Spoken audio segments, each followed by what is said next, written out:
дар марафони велосипедронӣ тамоми сокиноне ки ихтиёр доштанд аз рӯи имконият дар ҳамоиш иштирок намуданд. ин иқдом аз ҷониби кумитаи кор бо ҷавонон ва варзиши назди ҳукумати ҷумҳурии Тоҷикистон роҳандозӣ шудааст. ҳоло велосипедронӣ дар Тоҷикистон бештар хоси онҳоест ки дар фикри беҳбуди саломатии худ ҳастанд ва онҳо ҳам аксаран танҳо ба дасткор ё дар вақти холигии худ дучархасаворӣ мекунанд. ҳадаф рушди дучархаронӣ дар кишвар ва ҷалби таваҷҷӯҳи мардум ба он аст. имрӯз бахшида ба рӯзи ҷавонон 23 май ки дар шаҳри Турсунзода марафони велосипедронӣ баргузор гардида истодааст. шоҳиди он гаштем ки аз хурдсолон, калонсолон дар ин варзиш иштирок намуданд.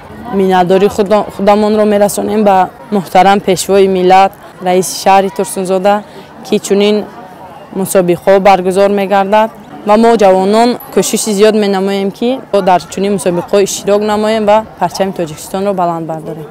чуноне ки мо шоҳид будем дар ин марафон, албатта аз хурд то бузург, ҳатто мо дидем ки калонсолтарин иштирокчии ин марафон 63 сол дошт ва як сабқати бисёр ҳам хуб ва диданӣ баргузор карда шуд ва дар ин марафон бояд қайд кард ки беш аз 1000 нафар иштирокчӣ бо дучархаҳои худ ва дар умум мешавад гуфт ки беш аз 2000 нафар ҷамъ омада буданд дар майдони Шоҳ Исмоили Сомонӣ ва ҳаминро бояд тазаккур дод ки чунин чорабиниҳои варзишӣ барои таблиғи тарзи ҳаёти солим ва барои оммавигардонии варзиш дар сатҳи ҷумҳуриву шаҳр саҳми бағоят арзанда мегузорад.